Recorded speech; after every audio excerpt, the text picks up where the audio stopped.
2023년 영국 데일리 메일은 중국군 잠수함이 8월 21일 미국과 영국 등이 잠수함을 겨냥해 설치한 함정에 걸려 선원들이 사망하는 사고가 발생했으나 중국 당국이 이를 은폐했다고 보도해 파문이 일었습니다.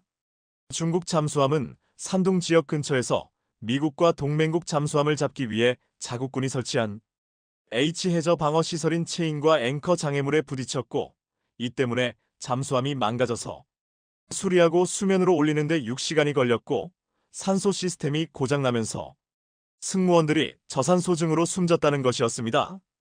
그런데 지난 11월 14일 노르웨이 북동부 바다에서 어선 웨이 구투호가 어획을 위해 친저인망의 대어가 잡았다는 소식이 전 세계의 이목을 사로잡았습니다. 어선이 대어를 잡았다는 소식은 그저 평범한 소식인데 왜 세계적인 이목을 끌었을까요?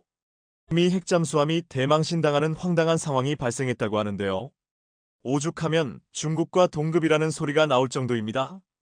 대체 노르웨이 앞바다에서 미국 핵잠수함에 무슨 일이 벌어졌는지. 한편 미 해군 위기로 동맹국인 한국의 협력이 더욱 필요한 상황이라고 하는데, 이건 또 어떤 소식인지 오늘은 이 내용 자세히 알려드립니다. 지난 11월 14일 노르웨이 북동부 바다에서 어선 웨이 구투호가 어획을 위해 친저인망에 대어가 잡았다는 소식이 전 세계의 이목을 사로잡은 이유는 저인망에 낚인 대어가 바로 미 해군이 자랑하는 삼축체계의 핵심인 핵추진 잠수함이었기 때문입니다. 미국 매체 비즈니스 인사이더가 노르웨이 매체 NRK를 인용한 보도에 따르면 노르웨이 북동부 바다에서 미국 핵추진 잠수함 USS 버지니아 프로펠러가 노르웨이 어선이 설치한 그물에 걸리는 5% 일이 일어났습니다. 노르웨이의 어부 하랄드 엔게는 물고기를 잡고 나서 다시 어망을 바다로 던져놓고 해안으로 돌아가던 길에 해안경비대의 연락을 받았다고 하는데요. 자신의 어망에 USS 버지니아호 프로펠러가 걸려 이에 약 3.7km를 끌려갔다는 해안경비대의 호출을 받은 것이었습니다. 논란이 된 핵추진 잠수함은 전장 115m, 무게 7,800t의 USS 버지니아호로 노르웨이 트롬세 항구에서 출발해 북쪽 해역을 향하던 중이었습니다. 사고가 발생 직후 노르웨이 해안경비대 선박이 출동해 잠수함 프로펠러에 걸려있는 어망을 모두 잘라냈고, 주어진 임무 수행 때문에 미 핵추진 잠수함은 유유히 현장을 떠났다고 합니다. 이 과정에서 그물이 손상돼 교체해야 하고 그물에 걸려있던 물고기들은 모두 빠져나갔으며, 그물을 던졌던 어선은 뒤늦게 해양경비대로부터 이 사실을 전달받았다고 전해졌습니다. 이 사건을 한마디로 요약하면 미 핵추진 잠수함이 물고기를 잡는 어선이 던진 그물 약 700만 원의 어망에 잡히면서 세계적 망신살이 뻗친 사건이었습니다. 게다가 무게 7,800t에 달하는 이 핵추진 잠수함은 그물에 걸린 채 약 4km를 더 항해한 후에야 자신들이 낚였다는 사실을 깨달았다고 합니다. 언론 보도 이후 미국 육함대 대변인 피어슨 호킨스 중위는 사고 발생 사실을 확인했습니다. 그런데 사고가 난 해역은 바렌츠해와 노르웨이해가 접한 곳으로 노르웨이와 러시아의 영해가 접해 러시아가 민감하게 여기는 전략적 요충지입니다. 미국 노르웨이 군사 협력이 강화되면서 미국 해군 전략 자산이 이 해역에 여러 차례 배치됐습니다. 이번 사건이 시사하는 바는 군함이 이 해역에서 그물에 걸린 것이 이번이 처음이 아니라는 사실입니다. 1999년 11월 영국 해군의 트라팔가급 핵추진 잠수함이 아일랜드 서쪽에 있는 아란섬에서 훈련하던 중 같은 해역에 있던 일반 어선이 던진 대형 어망에 걸렸습니다. 당시에도 이번처럼 영국 해군의 잠수함은 어망에 걸린 사실을 알아차리지 못하고 항해를 이어갔고, 어망과 연결돼 있던 어선은 잠수함에 끌려가다 결국 전복됐고, 당시 어선에 타고 있던 선원 4명이 전원 사망하는 비극적 사고로 이어졌습니다. 그런데 이번에 미 핵잠수함이 어선의 저인망에 걸리는 수모를 겪은 것입니다. 그런데 사실 세계 최강으로 알려진 미 항공모함들에게 치명적 결함이 발견됐는데, 알고 보니 용접 불량으로 밝혀져 충격을 주고 있습니다. 최근 미국 해군 함정을 건조하는 조선소들의 문제 때문에 제때 함정을 인수하지 못해 미군이 고민 중인 가운데 용접 문제 때문에 걱정이 더해졌다는 후문입니다. 이번 사태는 미국 조선업체들의 인력 문제를 단적으로 보여주는 사건이라 주목됩니다. 얼마 전 미 해군 함선을 건조하는 주요 조선소 중 하나인 버지니아주 뉴포트 뉴스 조선소에서 함선에 치명적 문제를 불러올 수 있는 용접 문제가 발생했다는 사실이 밝혀졌습니다. 이것은 미국 군사 매체 USNI가 처음 보도한 뒤 미 의회에서 해군의 해당 보도에 대한 답변을 요구할 정도로 심각한 문제로 받아들여지고 있는데요. 미 해군은 이 문제를 인지하고 있으며 범위를 결정하기 위해 철저한 평가가 진행 중이라고 밝혔는데요. 그러면서 지금까지 용접 불량 문제로 영향을 받은 함선은 항공모함 조지 워싱턴함, 공격 잠수함 하이멘치, 리커버함과 뉴저지함 등 3척이라고 밝혔습니다. 카를로스 델 토로 해군 장관은 미 의회에 보낸 서한에서 용접 절차를 제대로 따르지 않은 용접공이 문제라고 밝혔지만 실망감은 사라지지 않았습니다. 그래서 미국은 해군력 강화를 위해 다른 방안을 추진하기 시작했는데요. 바로 주멀트급 스텔스 구축함에 마하 7에서 8 극초음속 미사일 탑재를 추진하기로 한 것입니다. 미 해군은 자신들이 보유한 3척의 주멀트급 스텔스 구축함의 성능이 다소 미흡한 점을 보완하기 위해 기존의 무기를 강력한 극초음속 무기로 대체하는 개조 작업을 벌이고 있습니다. 주멀트급 구축함은 현재 미시시피 조선소에 있는데 최초 건조 당시 너무 비싸다는 이유로 쌍둥이 포탑에 설치되지 않았던 미사일 튜브가 설치되고 있는데요. 시스템이 완료되면 더 먼 거리에서 더 빠르고 정밀한 타격을 수행할 수 있게 돼 유용성을 크게 높일 전망입니다. 미국은 지난 20년 동안 여러 유형의 초음속 무기를 개발해왔지만 러시아와 중국의 최근 극초음속 무기 실험들로 인해 생산을 서둘러야 한다는 압박을 받아왔는데요. 이제 실행에 옮길 수밖에 없게 된 것입니다. 현재 탑재되는 극초음속 무기는 미 해군과 육군이 공동 개발하고 있는 재래식 즉시 타격 컨벤셔널 프람프트 스트라이크 시스템으로 알려졌습니다. 이는 탄도미사일처럼 발사되지만 마하 7에서 8의 극초음속 활공을 통해 목표물을 타격하는 것으로 각각 4개의 미사일 튜브를 장착하고 각 튜브에는 3개의 미사일이 장착돼 한 척당 총 12개의 극초음속 무기를 탑재할 수 있습니다. 미국의 극초음속 무기는 지난 여름 실험에 성공했으며 미사일 개발이 계속되고 있는데요. 미 해군은 2027년 또는 2028년에 주멀트 구축함에 탑재하는 것을 목표로 하고 있습니다. 미국의 무기 시스템은 엄청난 비용이 들어 비평가들은 비용 대비 효과가 너무 적다고 말하는데 그럼에도 불구하고 해군 함정이 수천 킬로미터 떨어진 적을 공격할 경우 대부분의 적들은 효과적인 방어 수단이 없습니다. 게다가 전함이 부족한 미 해군은 중국의 물량전에 대응하기 위해 바다에서 미사일 공급을 받기로 했습니다. 조선 능력 부족으로 중국과 해군 경쟁에서 뒤처지고 있는 미국 해군이 전함 부족을 우회할 수 있는 독창적인 방법을 고안해냈는데 그건 바로 작전 수역에서 미사일을 공급받는 법입니다. 미사일을 채우기 위해 회항을 하면 시간이 2달까지 걸릴 수 있는데 반해 작전 수역에서 미사일을 공급받으면 훨씬 빨리 전력이 보충되기 때문입니다. 월스트리트 저널 WSJ는 미 해군이 전함 부족 문제를 해결하기 위해 각 전함이 보급함을 통해 미사일을 재보급받는 방안을 고안했다고 보도했습니다. 이른바 이동용 해상 재장전 방식 트램 TRAM인데요. 트램은 해군 창고에 처박아뒀던 30년 된 낡은 크레인을 보급함과 각 전함에 설치하고 이를 컴퓨터에 연결해 전함의 미사일을 재보급하는 방식입니다. 트램을 운용하면 그동안에는 미사일을 다 쏜 전함들이 길게는 2달까지도 걸릴 수 있는 회항을 하는 대신 불과 며칠 만에 미사일을 다시 장전할 수 있도록 해줍니다. 미 해군부 장관은 최근 캘리포니아 연안에서 실시된 트램 시범 훈련 뒤 해상 재장전 능력은 미래 태평양에서 벌어질 그 어떤 갈등에서도 핵심적인 역할을 할 것이라고 평가했습니다. 그런데 트램이 쉬운 것은 아닙니다. 트램은 육상에서 자주포에 포탄을 공급하는 것에 비해 훨씬 복잡하고 위험합니다. 파도가 치고 강풍이 부는 바다에서 재장전이 이뤄지기 때문입니다. 보급함에서 전함에 미사일을 공급하려면 2배 사이에 긴 짚라인 형태의 레일을 설치해야 하고 그러려면 특수한 목적의 레이더를 통해 주변 바다의 파도가 어떻게 되는지를 먼저 파악해야 합니다. 서로 다른 파도를 막고 있는 이 2배 사이를 긴 줄을 통해 미사일을 운송하는 것은 매우 위험한 일이지만 이 기술적 난관을 해결한 것이 또한 트램입니다. 사실 미 해군은 최근까지도 미사일 장전 문제를 크게 신경 쓰지 않았습니다. 그러나 각 시뮬레이션에서 미국이 중국에 고전할 수 있다는 결과들이 나오면서 얘기가 달라졌습니다. 미 국방부는 미 해군 기지에서 8,000km 넘게 떨어진 서태평양에서 전투가 벌어지면 대응이 어려울 수 있다고 우려하고 있는데요.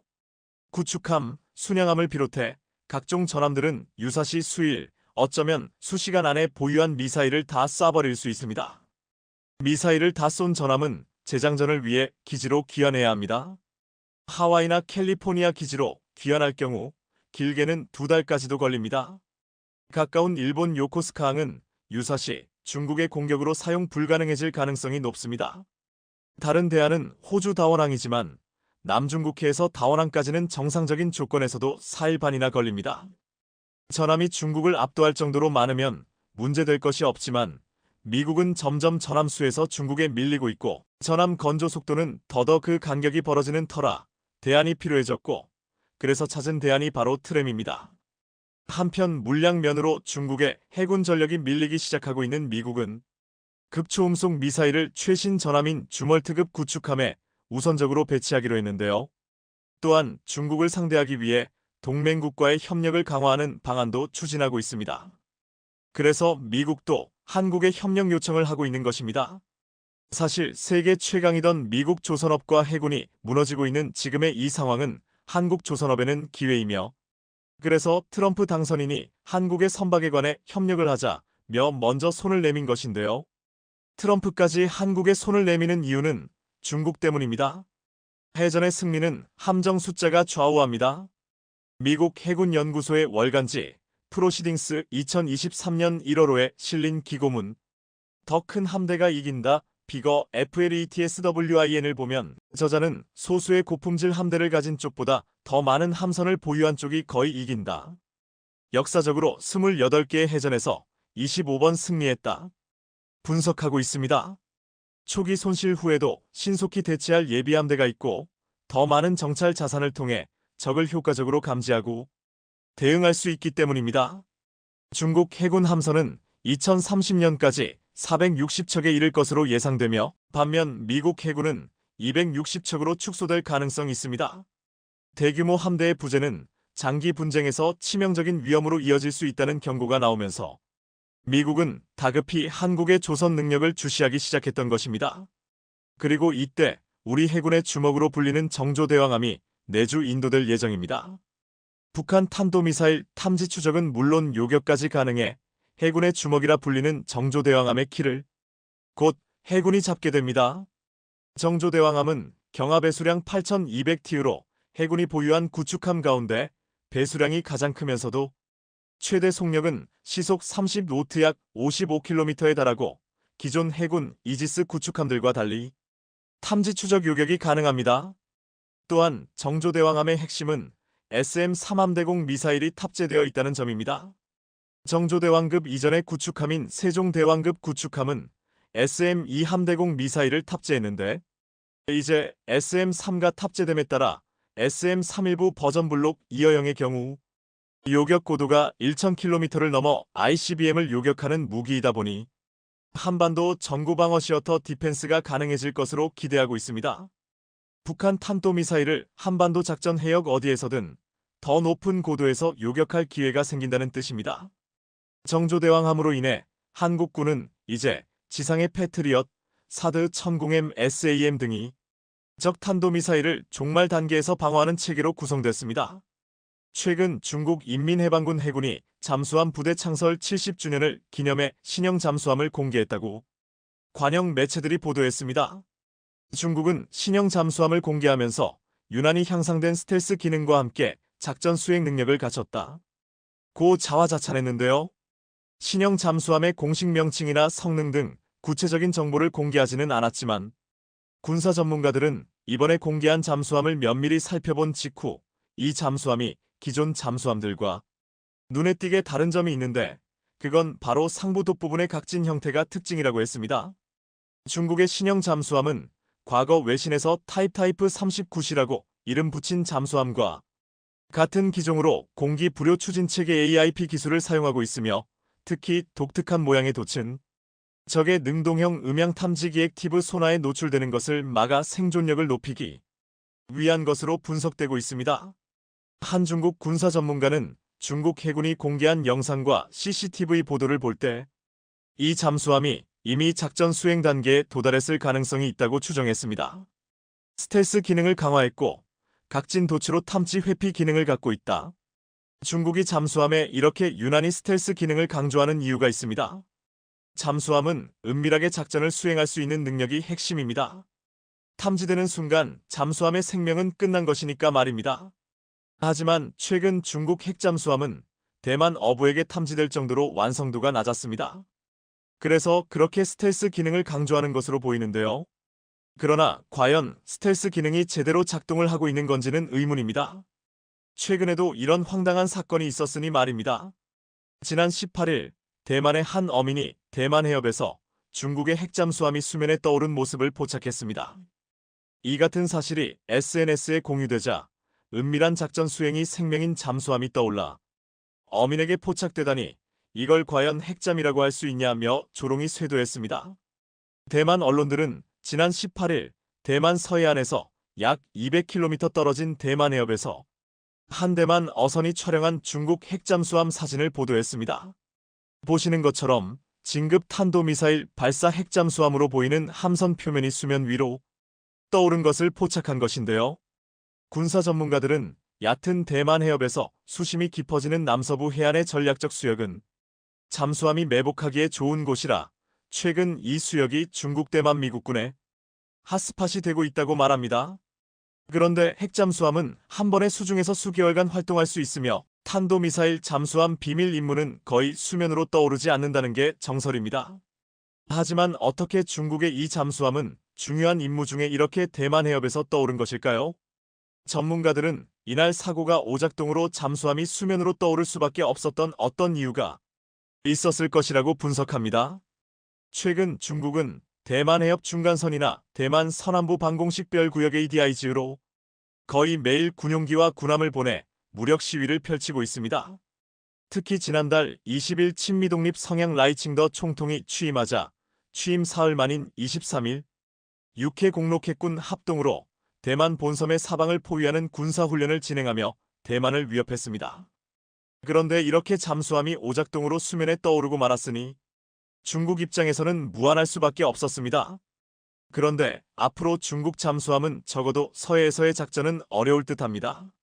한국은 지금 다른 방산 무기뿐 아니라 무인 수상정 개발에도 박차를 가하고 있기 때문입니다. 푸틴 러시아 대통령의 지정학적 야욕을 드러낸 푸틴의 자존심이라는 평가를 받는 대교가 하나 있습니다. 바로 크림 대교입니다. 러시아는 2014년 크림반도를 강제 병합한 이후 길이 12마일의 크림 대교를 건설했는데요.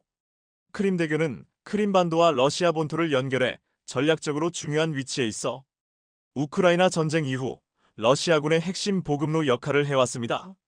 하지만 그렇기 때문에 우크라이나의 공격 대상 1순위로 꼽혔습니다. 그리고 예상은 현실이 됐습니다. 우크라이나의 무인 수상정 USV 푸틴의 자존심 크림 대교를 공격한 것인데요. 당시 공개된 영상을 보면 무인 수상정 한 대가 크림반도 아래로 서서히 접근하다가 폭발을 일으키는 모습을 생생하게 담고 있습니다.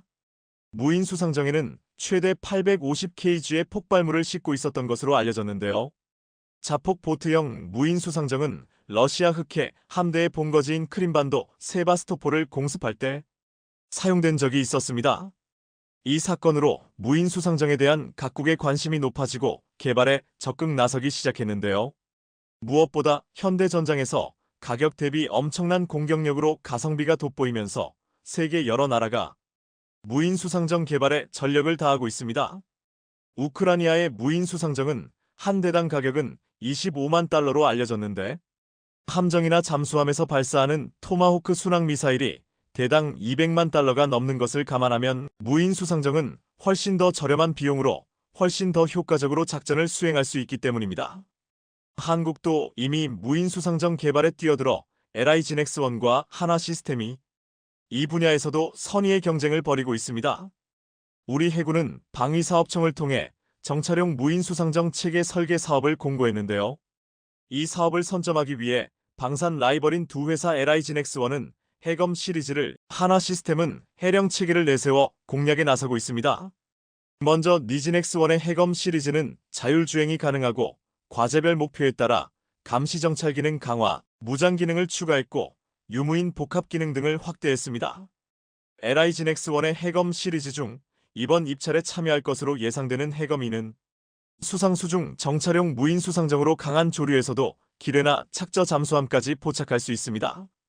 또한 해검3는 연안 경계 및 신속 대응 무인 경비정으로 장 전투 기능 강화에 초점을 두고 있습니다. 무인 수상정 전방에 12.7 중기관총뿐만 아니라 후방에 2.75인치 유도로켓 발사대를 장착하고 자폭형 드론도 탑재할 수 있습니다.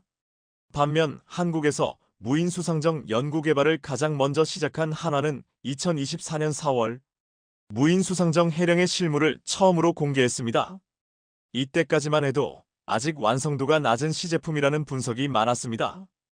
탐지 능력을 가진 수상정을 만드는 것은 바로 가능하지만 정말로 무인으로 기동하고 작전을 수행할 수 있는지에 대한 의구심이 있었던 게 사실인데요. 하지만 한화 시스템은 불과 2달 뒤 세계 최초로 실전 훈련을 성공시켰습니다. 한화 시스템이 자랑하는 무인 수상정 해령 SEHHOST은 적외도 위성을 활용한 원격 통제 기술을 적용해 작전 운용 시 통신 음영 구역 및 통제 거리에 제약을 받지 않아 미래 해군의 유무인 복합 체계의 실현을 위한 핵심 기술이 될 것으로 기대하고 있습니다.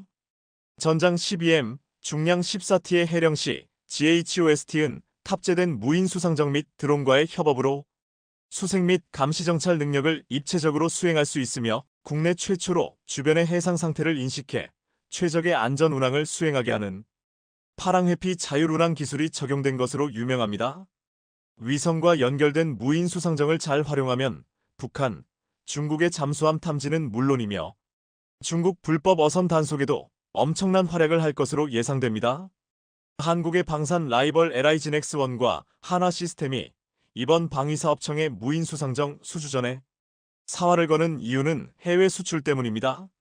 리서치 업체 글로벌 데이터에 따르면 무인 수상정 시장 규모는 2023년 8억 9,400만 달러에서 2033년 31억 달러 규모로 커질 것으로 전망되고 있는데요. 무인 수상정 시장이 아직은 초기 단계인 탓에 LIG와 한화 두 회사 모두 트랙 레코드가 중요한데 세계 5위 수준인 한국 해군에 선택받고 납품한 무인 수상정이라는 점은 해외 시장 공략에 있어 최고의 경쟁력이 될 수 있기 때문입니다. 과연 어떤 회사가 선택될지 주목되는 가운데 한화는 최근 해상력 장악을 위해 거침없는 행보를 보이고 있습니다. 한화그룹은 최근 한화 시스템과 한화오션을 통해 미국 필라델피아 소재 필리 조선소 지분 100%를 인수할 것이라고 밝혔습니다. 한화가 이제 국내를 넘어 미국 조선소를 처음으로 인수하고 미국 현지에서 선박 제작에 나서겠다고 선언한 것입니다. 한화가 약 1,380억 원에 인수한 필리 조선소는 미국 연안을 오가는 선박은 미국에서 건조돼야 한다는 미국 존스법 존지 액트에 따라 본토 연안에서 운항하는 상선을 건조해왔고 1997년 이후 미국에서 건조된 대형 상선의 약 50%를 공급해왔습니다. 상선뿐 아니라 미 교통부의 대형 다목적 훈련함, 해상 풍력 설치선 등 다양한 선박을 건조한 경험도 있는데요. 필리 조선소의 규모는 미국 최대 규모인 길이 330m, 너비 45m 독다크 2개를 보유하고 있으며 작년 매출은 약 5,800억 원입니다. 과거 한국 조선사들이 저렴한 인건비 등을 고려해 중국, 베트남, 필리핀 등에 진출한 적은 있지만 미국의 생산 거점을 확보한 건 이번이 처음인데요. 한화가 이렇게 미국의 조선소를 인수하는 파격적인 선택을 한 이유는 상선 시장 확대뿐 아니라 미국, 캐나다의 군함 시장 진출을 위한 교두보를 마련하기 위한 것으로 분석되고 있는데요. K9 자주포, K2탱크, 다연장 로켓 천무에 이어 무인 수상정 등 경쟁력 있는 방산 무기들을 생산하고 있는 한국이 미국 본토에까지 거점을 마련한다는 점에서 한화의 파격적인 행보는 중국과 일본 등 경쟁국들을 긴장시키고 있습니다. 최근 중국은 스텔스에 빠져 있습니다. 스텔스 잠수함을 스텔스 전투기 등 스텔스 관련 무기들을 연이어 과시하고 있습니다. 그리고 이제는 스텔스 드론까지 등장했습니다. 얼마 전 중국 과학자들은 순식간에 두 날개에서 드론이 분리되는 새로운 제트기에 대한 시험 비행을 진행했다고 밝혔는데요. 홍콩 매체 SCMP 사우스 차이나 모닝 포스트는 중국 닝샤 무우스 사막 남쪽 끝에 있는 공항에서 중국 과학자들이 지금껏 본 적이 없는 제트기에 대한 시험 비행을 진행했다면서 이 신비한 전투기는 고속 스텔스 전투기의 특징인 넓은 델타 날개를 자랑한다고 덧붙였습니다. 중국군 최신 스텔스 전투기인 J-20의 수석 디자이너 양웨이 역시 최근 몇 년간 여러 차례에 걸쳐 중국이 드론과 함께 싸우는데 초점을 맞춘 차세대 스텔스 전투기를 개발하고 있다고 밝힌 바 있습니다. 그러더니 최근 중국은 아예 하와이를 타격할 수 있는 스텔스 무인 폭격기를 개발했다고 주장했습니다. 중국 관영 CCTV는 중국 인민해방군이 지난 달 초 외국 군사 관계자들을 초청해 중국의 무인기 기지를 참관시키면서 이 자리에서 스텔스 무인 폭격기 페이룽2를 공개하며 외국군 관계자들을 놀라게 했다고 보도했는데요.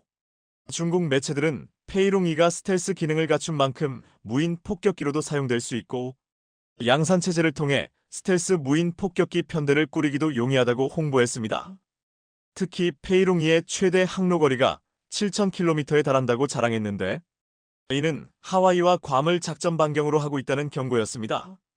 또한 중국은 페이룽2가 강습 상륙함에 탑재가 가능하다고 주장했습니다. 무엇보다 중국은 2016년부터 장거리 스텔스 전략 폭격기 H-20을 개발 중이라고 공개했습니다. H-20의 재원에 대해서는 정확히 알려진 바는 없지만 미 국방부는 항속거리가 8,000km 이상으로 10톤 이상의 핵탄두와 재래식 무기를 탑재할 수 있을 것으로 보고 있습니다. 그런데 중국이 8년 넘게 심혈을 기울여 개발 중인 첫 번째 전략 스텔스 폭격기 훙 H-20에 대해 어찌된 일인지 미국은 별로 신경을 쓰지 않는 모습입니다. 미 군사 전문 매체 더 워존 등 현지 언론들은 익명의 미 국방부 정보당국자가 기자들과의 대화에서 H-20가 특별히 우려되는 점이 있느냐는 질문에 별로 그렇지 않다. 중국은 자신들의 실력으로 미국의 B나 B-21과 비슷하게 기능하도록 만드는데 많은 문제에 직면해 있다.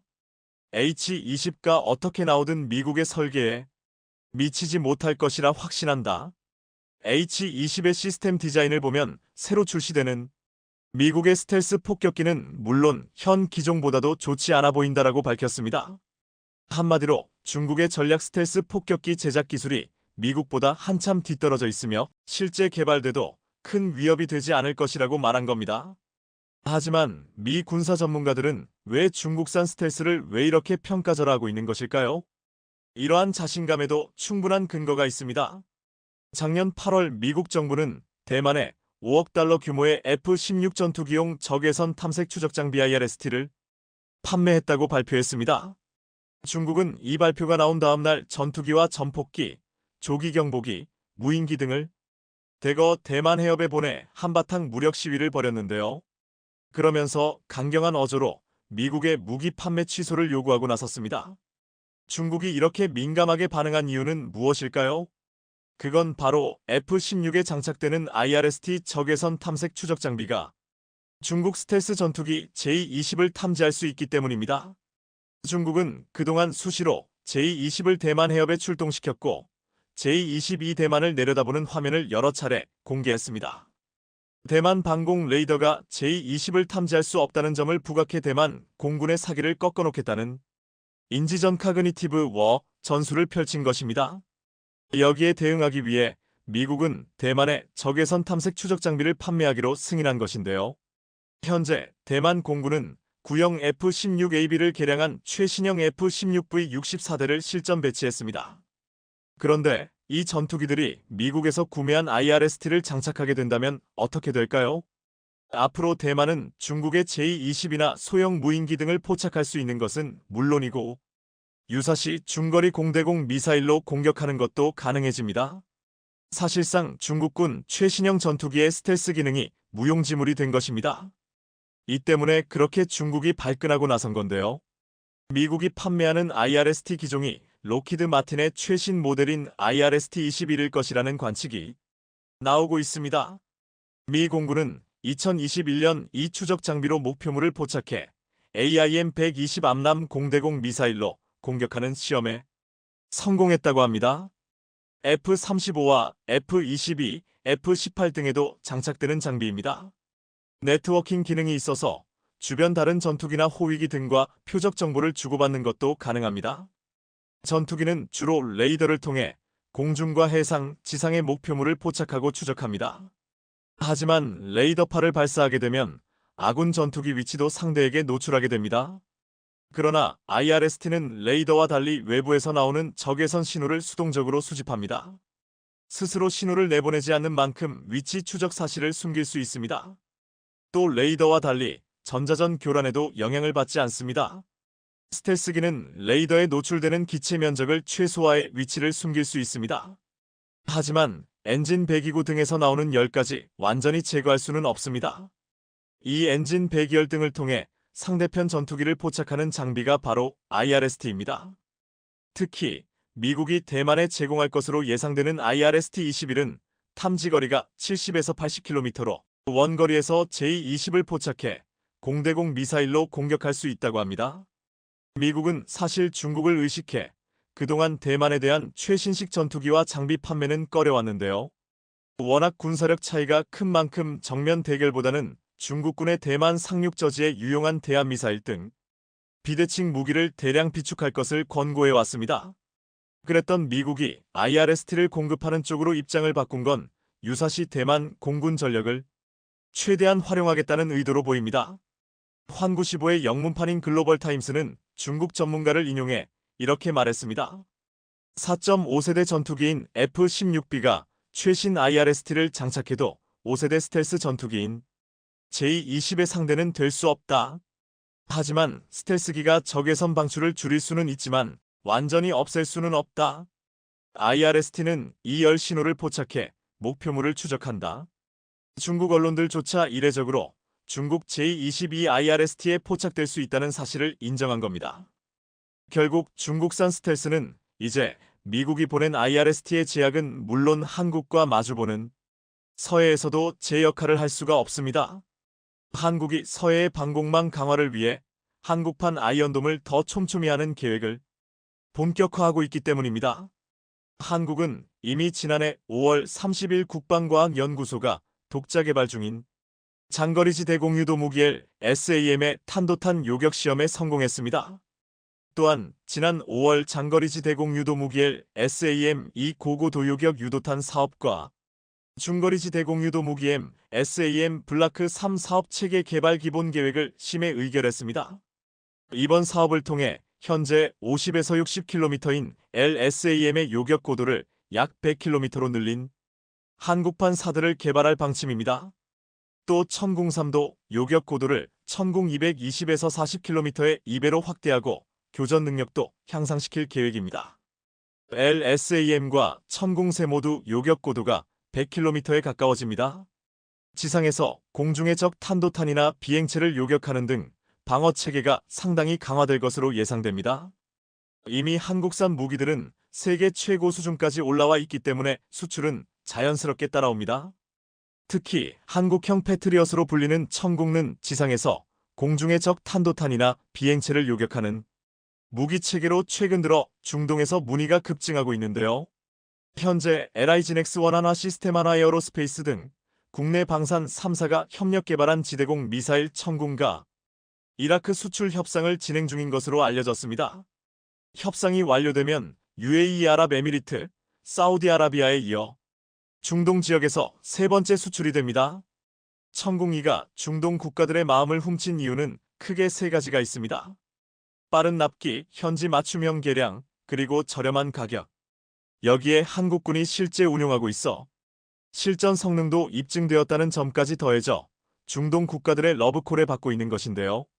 지난 3월 방한한 타베트 무함마드 알 아바시 이라크 국방부 장관은 한국의 천궁 2세개 포대를 자국에 빠르게 납품할 수 있는지 물었고 우리 측은 2개 포대가 우선 납품 가능하다고 답했는데요. 이라크와의 협상이 타결된다면 글로벌 방산 시장에서 천궁 2의 수출은 더욱 가속화될 것으로 전망됩니다. 최근 국제전쟁 상황을 보면 장거리 미사일의 중요성이 크게 부각되고 있습니다. 특히 기습작전으로 러시아 본토까지 들어간 우크라이나는 연일 미국, 영국, 프랑스 등 서방이 지원한 장거리 미사일을 러시아 본토 공격 용도로 쓰게 해달라고 요구하고 있습니다. 젤렌스키 대통령은 서방이 장거리 미사일을 쏘게 해주면 러시아 본토 진입이 필요 없다며 미국을 비롯한 서방국들에게 장거리 미사일을 허용해달라고 요구했습니다. 젤렌스키 대통령은 왜 이렇게 장거리 미사일을 쏘게 해달라고 읍소하고 있는 것일까요? 그런데 이때 한국 정부가 수출용 미사일의 사정거리 제한을 대폭 확대하겠다고 밝혀 주변국들을 놀라게 했습니다. 한국은 이달 초 국가안전보장회의 NSC를 열고 사거리가 최대 500km까지 늘어난 국산 미사일의 수출을 잠정 승인한 것으로 알려졌습니다. 그런데 여기에서 주목할 만한 부분은 정부 소식통이 이렇게 밝혔다는 점입니다. 중동 일부 국가에서 다연장 로켓에 들어가는 미사일의 짧은 사거리를 해결해달라는 요청이 있었다. 이 발언이 나오자 그 중동 일부 국가가 어디인지에 관심이 쏠렸는데요. 오늘은 젤렌스키 대통령이 장거리 미사일을 요구하는 진짜 이유, 그리고 한국이 장거리 미사일의 사거리를 크게 늘리고 있는 배경은 무엇인지 자세히 알아보겠습니다. 젤렌스키 대통령은 지난 6일 기습작전을 시작한 러시아 본토 투르스크에서 1250km에 걸쳐 92개 마을을 통제하고 있다고 밝히면서 미국, 영국 등이 장거리 미사일을 쏠 수 있게 허락만 해주면 러시아 본토로 진격하지 않겠다고 말했습니다. 젤렌스키 대통령이 이렇게 장거리 미사일을 원하는 이유는 러시아 미사일과 공중 유도폭탄을 방어하고 러시아 군대 이동을 막으려면 충분한 사거리가 필요한데 확전이 될까 두려워하는 미국과 서방 국가들의 우려 때문에 장거리 미사일 사용을 못하고 있기 때문입니다. 그만큼 장거리 미사일은 전쟁의 양상을 바꿀 수 있을 만큼 중요한 위치를 차지하고 있는데요. 미사일 사거리 때문에 속을 끓이고 있는 곳은 또 있습니다. 바로 중국입니다.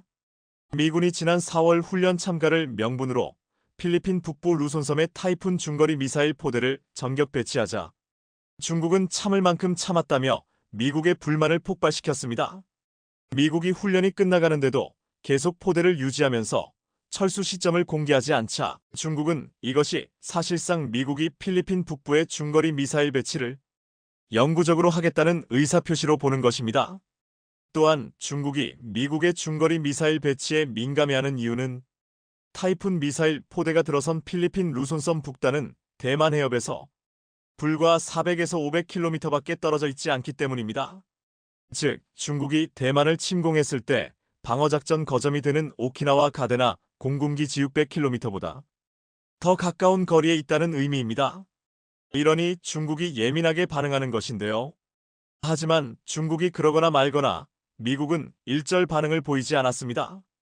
미국이 알박기하듯 대만 해협에 가까운 필리핀 북부 루손섬에 중거리 미사일 포대를 배치해두고 중국이 뭐라고 해도 꿈쩍도 않는 양상인데요.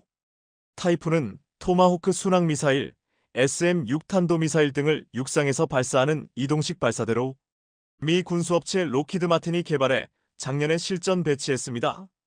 토마호크 순항미사일은 사거리가 1600km 이상인 중거리 순항미사일로 방공망을 회피하면서 목표를 정밀 타격하는 것으로 유명합니다. 중국이 왜 이렇게 발끈하느냐? 타이푼 포대의 필리핀 배치가 갖는 의미는 미군이 냉전 이후 처음으로 해외에 중거리 미사일을 배치했기 때문입니다. 그것도 중국이 휘젓고 다니는 필리핀 해역이다 말입니다. 미국은 1987년 옛소련과 맺은 중거리핵 전력 조약 INF에 따라 사거리 500에서 5500km의 중단거리 탄도미사일과 순항미사일을 모두 폐기했습니다. 그러나 러시아가 단거리 탄도미사일 이스칸데르를 개발하고 중국이 괌과 일본 등지를 겨냥한 중단거리 미사일을 개발해 2000여 기를 실전 배치하자 트럼프 전 대통령이 2019년 이 조약 탈퇴를 선언했던 것입니다. 이후 타이푼 플랫폼을 개발해 이번에 처음으로 실전에 배치한 것인데요. 사거리 460km인 SM-6 탄도미사일도 대만 해협을 건너오는 중국군 전투기와 함정에 치명적인 타격을 가할 수 있습니다. 중국으로서는 눈의 가시와 같은 존재가 되는 것입니다. 한마디로 중국이 대만을 침략했을 경우 중국군의 전략적인 반응 속도가 제약을 받을 수밖에 없게 되기 때문에 중국이 미국의 중거리 미사일 배치에 이렇게까지 예민하게 반응했던 것인데요. 이처럼 전략적 위치에 배치되는 장거리 미사일의 위력은 전쟁의 향배를 가를 정도로 중요합니다. 그런데 이런 상황에 한국도 미사일 사거리를 확대하기로 결정하자 주변국들이 한국의 결정을 예의주시하고 있습니다. 최근 한국 정부는 수출용 미사일의 사정거리 제한을 기존 300km에서 500km로 확대 허용하겠다고 밝혔습니다. 한국은 2021년 한미 미사일 지침 해제로 미사일 개발 및 운용 관련 제한이 완전히 풀렸습니다. 하지만 수출용 미사일은 국제다자 간 협의체제인 미사일기술통제체 JMTCR가 규정한 탄두 무게 및 사거리 규제를 받고 있습니다. 2022년부터 폴란드에 수출하고 있는 폴란드형 천무오마르 K와 함께 공급한 수출형 유도무기 CTM-290의 사거리가 290km인 이유도 바로 이 미사일 기술 통제 체제의 규제를 받고 있기 때문이었습니다. 그런데 한국 정부가 수출용 미사일 사거리 연장을 결정함에 따라 이를 바탕으로 국내 방산업체들은 수출용 미사일 사거리 연장에 들어갈 전망인데요. 특히 국산 다연장 로켓 천무의 유도 미사일을 필두로 국산 미사일 및 무인 드론 등의 수출이 활발해질 것으로 기대되고 있습니다. 전문가들은 앞으로 탄두 중량을 줄이는 방식으로 사거리를 늘린 개량 미사일이 생산 수출될 것으로 예견하고 있습니다. 이렇게 되면 기존보다 훨씬 강한 위력의 미사일 수출도 가능해질 것입니다. 다만 이번 결정이 국제 대량 살상 무기 WMD 수출 통제 체제인 미사일 기술 통제체 JMTCR 해석과 충돌할 가능성이 있다는 게 전문가들의 평가인데요. 하지만 한국 정부 내부에서는 세부 규정을 이용해 통해 이를 우회할 수 있다고 판단한 것으로 전해졌습니다. 하지만 수출 대상국의 주변 국가와 외교적 마찰을 빚을 가능성은 부담이 되고 있습니다. 사거리가 연장된 천무의 미사일이 수출되는 중동 국가들은 현재 이스라엘 하마스 전쟁, 이스라엘 이란의 전면전 위기 등으로 심각한 안보 불안을 느끼고 있기 때문입니다. 이미 아랍에미리트 UAE는 2017년 천무를 수입했고 사우디아라비아도 최근 천무를 도입해 운용하고 있는데요. 만일 UAE에 수출된 천무의 사거리가 500km로 연장되면 페르시아만 건너 이란 본토를 직접 타격할 수 있다는 걸 의미합니다. 또한 사거리 제한이 풀린 한국산 미사일, 로켓포 등이 우크라이나 전쟁에 활용될 가능성을 우려하는 러시아의 반발을 부를 수도 있는 일입니다. 하지만 방산업계 전문가들은 한국 무기가 유럽에서 더욱 활약할 수 있기를 기대하는 미국이 한국의 사거리 확대 결정 전에 이미 한국 정부의 사거리 확대에 동의했을 가능성이 있다고 보고 있습니다. 한국이 독자적으로 결정했을 리 없다는 것입니다. 한국의 천무 다연장 로켓의 위력이 실증된 곳은 놀랍게도 중동에서였습니다. 사우디아라비아가 하마스를 돕는 예멘의 후티 반군을 포격하는데 한국산 다연장 로켓 천무 사용 정황이 포착된 것입니다.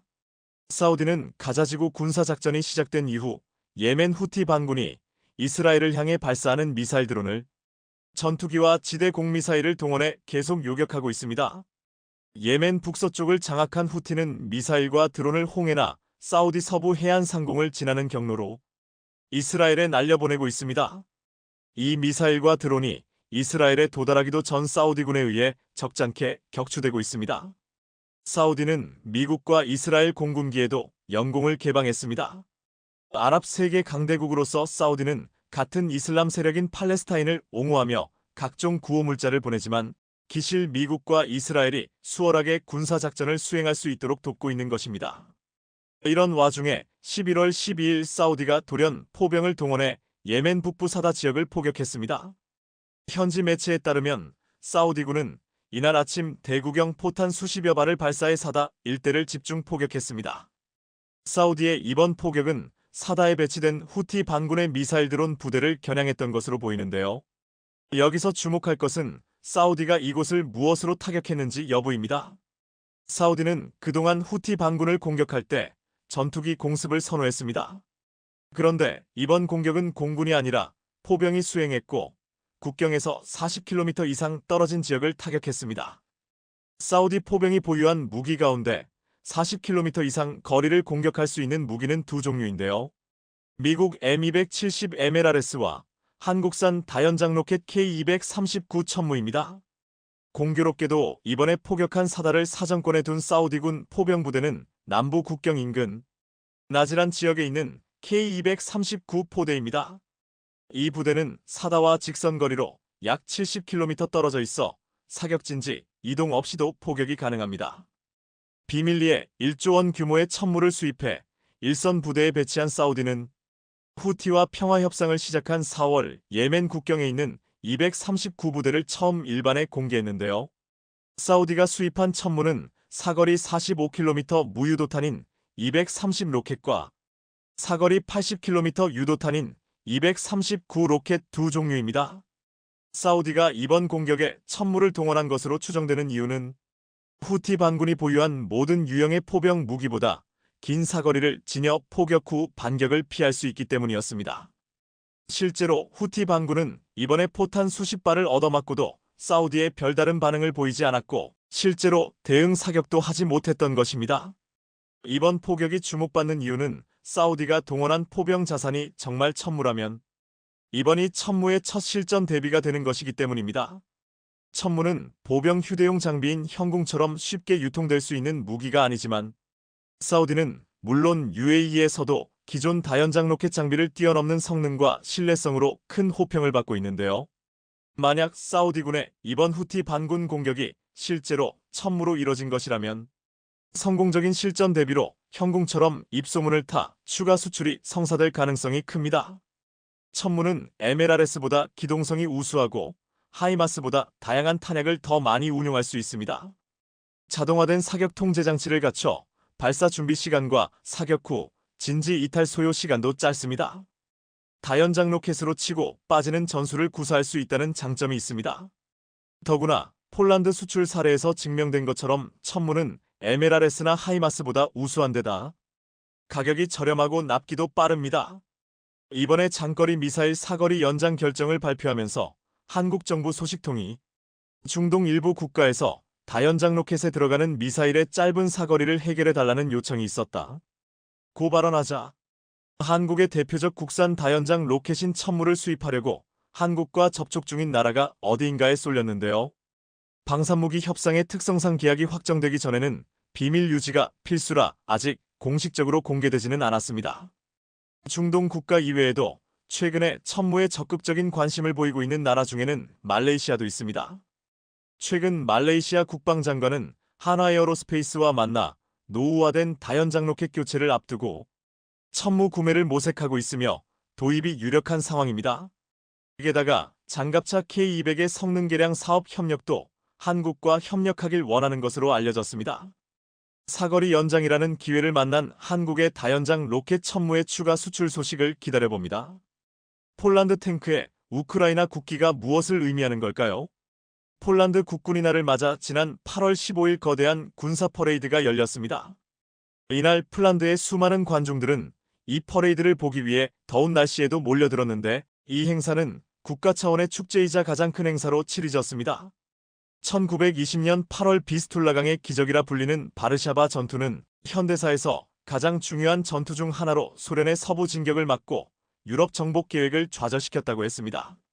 이 전쟁 승리의 104주년을 기념해서 열린 지금 전쟁을 일으킨 러시아가 또다시 폴란드의 위협으로 여겨지기며 이번 대규모의 군사 퍼레이드는 폴란드 내에서는 물론 전 세계의 주목을 받았습니다. 이번에도 작년에 이어 폴란드가 급하게 도입한 한국산 무기가 줄을 잇었는데 K2 전차는 다른 무기들에 비해 많은 숫자가 빠르게 움직여 존재감을 나타냈습니다. 그런데 이날 장갑차와 전차에 영국 국기와 미국 국기가 달려 행진하는 모습이 보였는데 K2 전차에는 폴란드 국기와 우크라이나 국기가 달려서 크게 주목받았습니다. 수많은 폴란드 국민들은 한국산 폴란드 탱크에 우크라이나 국기가 달린 이유는 무엇입니까? 퍼레이드를 위해 빌린 걸까요? 왜 일부 차량에 우크라이나 국기가 달려있나요? 이것은 우리가 그들을 지지하는 상징인가요? 아니면 제가 모르는 어떤 상징인가요? 모든 것이 괜찮았습니다. 하지만 폴란드 국군의 날 퍼레이드 중 폴란드 탱크에 우크라이나 국기가 있는 이유를 누군가 설명해 주세요. 라고 따져 물었습니다. 한 폴란드 네티즌은 탱크에 달린 우크라이나 국기가 정말 아름답네요. 우크라이나에서 탱크를 빌렸나요? 라고 물었습니다. 대부분의 폴란드 국민들은 K2 전차에 우크라이나 국기가 달려있는 이유를 궁금해했습니다. 하지만 일부 네티즌들은 이것이 우크라이나 깃발이 아니라 제17기계화사단 혹은 16사단의 깃발이라고 말했습니다. 분명 우크라이나 국기가 아니었음에도 이를 지켜본 해외 네티즌들은 물론 폴란드인들까지도 우크라이나 깃발로 오인했습니다. 일각에서는 이게 의도된 게 아니냐는 말도 하면서 분명 여기에는 숨은 의도가 있을 것이라고 했습니다. 폴란드가 한국에서 도입한 전차에 우크라이나 깃발과 오인할 만한 비슷한 깃발을 달았다는 것은 이것이 우크라이나에게 전달되어 러시아와의 전쟁에서 사용될 수 있다는 것을 의미한다고 했습니다. 최근 우크라이나군은 러시아 쿠르스크를 기습하여 점령에 놀라움을 주었는데 러시아는 이에 마땅히 대응하지 못하자 지금 북한의 대전차 차량을 사용할 수도 있다는 말이 나오고 있습니다. 이미 얼마 전 북한의 불새 대전차 미사일이 우크라이나에서 목격된 바 있습니다. 러시아는 북한의 도움으로 우크라이나를 격퇴하려 할 수도 있다고 했는데 그렇다면 지금 이번 폴란드 군사 퍼레이드에 등장한 K 전차가 투입될 수도 있다는 우려를 해야만 한다고 했습니다. 한국은 이미 러시아가 북한과 밀착하면서 살상 무기를 허용할 수도 있다고 말한 바 있는데 폴란드가 도입한 K 전차가 우크라이나에 전달되는 것을 막지 않을 수도 있다고 분석하고 있습니다. 이에 대한 대응책으로 러시아가 북한에 무기를 공급할 수 있다고 맞불을 놓았습니다. 이렇게 한국을 연이어 자극하는 상황 속에서 러시아는 폴란드에 배치된 28대의 K 전차가 우크라이나로 이동하는 것을 목격할 수도 있다는 것입니다.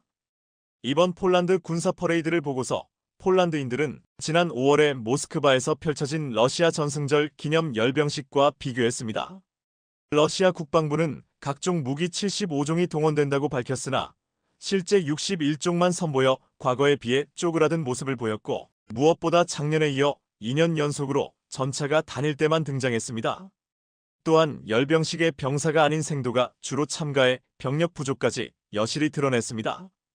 이에 수십 대의 K 전차가 돌진하며 에이브랍스, K9자 주포 등을 앞세운 폴란드의 군사 퍼레이드가 더욱 부각되었는데 폴란드 네티즌들은 이날 퍼레이드를 보고 이렇게 반응했습니다.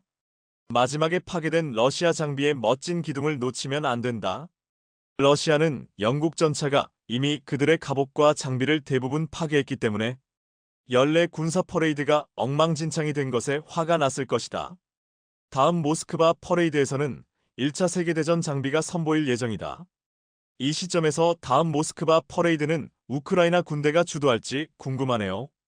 독립적이고 강력한 폴란드 만세. 그리고 한국의 멋진 FA-50은 어디에 있습니까? 그들은 지금까지 1년 동안 보드 위에 멋진 줄을 서 있었고 그들은 서 있습니다. 그들은 비행하기로 되어 있었습니다. 다 보여준지 않아서 다행이다. 폴란드 군대는 적이 알지 못하도록 에이스를 소매에 숨겨야 합니다.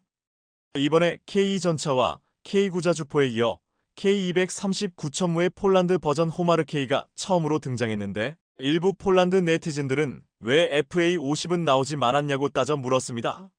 확실히 알려진 바는 없지만 최근 러시아의 공중 도발에 대한 위협이 커졌기 때문이 아니냐는 말이 나왔습니다. 폴란드군 작전사령부는 8월 12일 근무 중인 한 쌍의 폴란드 F-16 전투기가 발트해 상공에서 정찰 임무를 수행하는 러시아 정찰기를 요격했다고 발표했습니다. 폴란드 공군사령부는 영공 보안은 폴란드 군대의 우선순위 중 하나라며 매일 폴란드 군대의 조종사는 전투 준비 상태에 있으며 폴란드 하늘을 보호할 준비가 되어 있다고 말했습니다. 이에 이번 퍼레이드의 공군의 참여는 최소화시킨 것으로 보았습니다. 이번 폴란드 퍼레이드를 가장 눈여겨본 나라는 러시아 말고도 벨라루스가 있습니다. 벨라루스는 폴란드와 국경을 마주하고 충돌하고 있는데 최근에는 중국군과 접경 지역에서 훈련을 벌여 폴란드를 긴장하게 만들고 있습니다. 러시아와 가장 가까운 동맹국 벨라루스는 이번 폴란드 퍼레이드에 많은 한국산 무기가 등장했지만 앞으로 이보다 더 무서운 일이 벌어질 것이라고 우려했습니다. 벨라루스 매체 벨타는 이번 퍼레이드를 보도하며 폴란드는 현재 미국과 튀르키예에 이어 나토에서 세 번째로 큰 군대를 보유하고 있으며 20만 명 이상의 군인을 보유하고 있다고 했습니다. 또한 폴란드는 현대화된 무기를 대거 구입해 배치하고 있으며 나토 기지가 많고 공공훈련장까지 많다고 했습니다. 그런데 이것은 폴란드군의 방어 능력을 강화하기 위해 이루어진 조치의 절반에 불과하다고 설명했습니다. 병력 이동성을 높이기 위해 설계된 기반시설 프로젝트, 즉 3회 계획의 일환으로 시행되는 새로운 철도 및 고속도로의 현대화와 건설은 확실히 특별한 관심을 받을 가치가 있다고 했습니다. 폴란드는 한국산 무기에 이어 철도 등 인프라 시설 구축에도 한국의 도움을 받으려고 하는데 이것 또한 벨라루스는 우려할 만한 일이라고 지목해서 말한 것입니다. 굉장한 기동성을 자랑하는 K2전차, K9자준포가 맘껏 달리고 이동할 수 있는 철도와 도로 또한 한국이 놔준다며 이를 걱정하고 있는 것입니다. 이번에 한화에어로스페이스는 폴란드 퍼레이드의 성공을 축하하면서 호마르 K를 처음 발표한 것에 대해서 자랑스럽게 생각한다고 했습니다. 그런데 군사 유튜버 하크메이스는 폴란드인들이 놀랄만한 한 장의 사진을 공개했습니다. 거대한 차량 앞에서 관계자들이 사진을 찍은 모습이었는데 여기에 현무사 탄도미사일 이동식 발사 차량으로 거대한 크기를 담은 기괴한 사진이 새로 공개됐다. 폴란드 옐치가 저럴 거라고 상상해보세요. 보기 좋을 것 같아요 라고 새놓았습니다. 폴란드는 러시아의 우크라이나 다음 표적이 자신들일 것이라고 생각하고 극강의 가성비를 가진 한국산 무기를 중심으로 빠르게 군사력을 증강시키고 있습니다. 이번에 폴란드 퍼레이드에 앞서 안제이 두다 폴란드 대통령은 말했습니다. 우리는 무장하고 아무도 감히 우리를 공격하지 못할 만큼의 잠재력을 키워야 합니다. 이상 쓸모왕이었습니다. 폴란드가 역사상 가장 역동적인 군사장비쇼가 될 것이라는 훈련 오텀파이어 2023을 시작했습니다. 오텀파이어 2023은 폴란드 최초로 역동적인 무기쇼로 기획되어 지난 17일 폴란드 북동부 오르지스 사격장에서 대중들 앞에서 공개되어 최신 군사장비의 전투시연이 벌어졌습니다. 이 훈련이 시작된 9월 17일은 폴란드가 1939년 9월 17일에 러시아의 침공을 받은 날로 큰 의미가 있었습니다. 마리우시 부아슈차크 폴란드 국방부 장관은 1939년에 폴란드는 혼자였고 오늘날은 나토에 속해 있지만 누구도 우리나라를 방어할 책임을 짊어지지 않을 것입니다 라고 말하며 폴란드의 무장 강화에 대한 이유를 설명했습니다. 이날 시연한 제16기계화 사단은 한국산 K2전자와 K9자 주포가 가장 먼저 배치된 부대로 이번 훈련의 주인공이 되어 K2전자와 K9자 주포의 화력과 기동성을 유감없이 보여주었습니다. 훈련을 찍은 영상에서 K9자 주포가 단독샷으로 잡히며 세계 최강자 주포의 위용을 자랑했는데 앞으로 진격해오는 K2전차의 행렬 도소름 끼칠 정도였습니다. 그 중에서 가장 인상적인 장면은 K2전차가 나란히 도열해서 사격을 준비하는 장면이었습니다. 먼지로 뒤덮인 평원을 질주하는 K9자 주포와 K2전자의 영상도 올라왔는데 드론으로 찍힌 영상에는 한국산 전차와 자주포가 얼마나 놀라운 기동성을 가지고 있는지를 체험시켜 주었습니다. 전쟁을 가정한 훈련에서 K2전차와 K9의 실제 사격도 이뤄지며 엄청난 정확도를 자랑했습니다. 이날 화력쇼를 보기 위해서 1만 명의 시민들이 몰려들어 전시된 무기들을 타보기도 했지만 실제 기동하고 사격하는 생생한 장면을 바로 앞에서 볼 수 있었습니다. 폴란드 군인들도 한국산 무기들을 보기 위해 몰려들었는데 여군들이 남자 병사의 목마를 타고 한국산 무기를 핸드폰으로 찍는 장면도 보였습니다. 이번 훈련에는 제12, 18기계화 사단, 제6공수여단, 제25항공기병여단 장병들도 참가했는데 총 1000여 명의 장병과 70개의 무기가 동원되었다고 했습니다. 이러한 훈련은 폴란드에서는 처음으로 벌어지는 것이었는데 폴란드 매체 가 국방부 장관에게 이렇게 다이나믹한 사격쇼 훈련을 공개하겠다는 구상이 어디서 나온 것이냐 물었습니다. 이에 부아슈차크 장관은 한국에서 초청받아 참관한 비슷한 쇼를 보고 감동받았다면서 한국에서 영감을 받아 이 쇼를 기획했다고 말했습니다. 지난 6월 부아슈차크 폴란드 국방부 장관은 한국에서 벌어진 연합 합동화력 경멸 훈련에 참관했습니다. 당시 K2전차 K9자준포 천무 등 한국산 무기의 화력이 눈앞에서 시연되면서 부아슈차크 장관은 연신 인상적이다 최고다라는 말을 연발하며 감탄사를 쏟아냈습니다. 지난해 9월 펼쳐진 화력쇼에는 해외 25개국 장성급 인사를 비롯해 국방관료와 방산관계자들이 참석했습니다. 당시 슬로바키아는 국방장관을 대표로 하는 30여 명의 대규모 사절단을 전세기로 큰 관심을 드러내기도 했습니다. 이렇게 전세계 국방부는 전세기까지 동원해서 한국산 무기 화력쇼에 참가하며 그 위력을 실감했습니다. 지난 4월에는 폴란드에 수출된 K2전차의 첫 실사격 훈련이 펼쳐졌는데 첫 훈련에 참가한 두다 대통령은 2.7km 떨어진 표적을 잇따라 명중시키자 찬사를 보냈습니다. 한국은 그동안 화력 훈련을 통해서 우리 군의 최신 무기의 강력함을 보여주며 전력을 과시하는 동시에 한국산 무기에 관심이 있는 국가들을 초청해서 마케링의 전략으로도 사용했습니다. 이에 감명을 받은 폴란드가 한국산 무기로 한국에서 보여줬던 화력쇼를 폴란드에서도 보여준 것입니다. 이번에 러시아 푸틴과 북한 김정은이 만나면서 북한산 무기가 러시아로 향할 것이라는 예측이 나오고 있습니다. 이미 많은 포탄이 러시아로 간 것으로 확인되고 있는데 이제 북한이 가지고 있는 KN-9 방사포가 러시아에 공급될 것이라는 말까지 나오고 있습니다.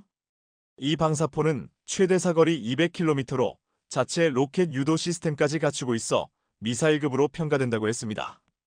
이런 가운데 한국산 K239 천무가 또다시 폴란드의 인도대에 주목받고 있습니다.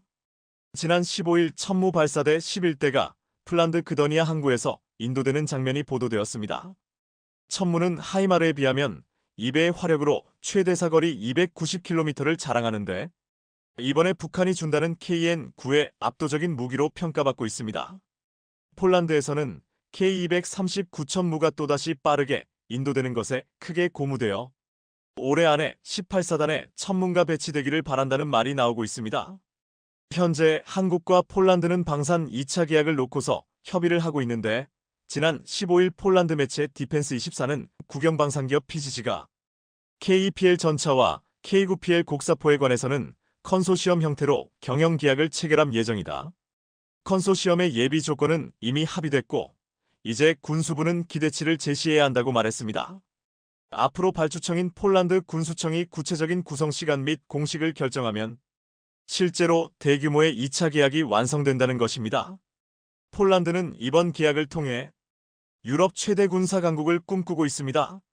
이런 가운데 최근 UAE가 인도네시아를 대신해서 KF-21 사업에 참여한다는 사실이 알려졌습니다.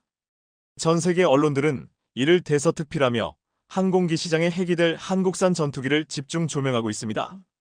그런데 사업에서 제외될 위기에 놓인 인도네시아보다 폴란드에서 이 소식이 크게 화제가 되고 있습니다. 폴란드에서는 한국의 전투기 개발 프로그램 참여를 자신들이 고려하고 있는 상황에서 UAE는 이미 참여가 결정되었다고 말했습니다. 폴란드는 그럼에도 자신들에게 아직 사업에 참여할 기회가 있다고 보고 크게 우려하고 있지 않는 듯한 분위기입니다.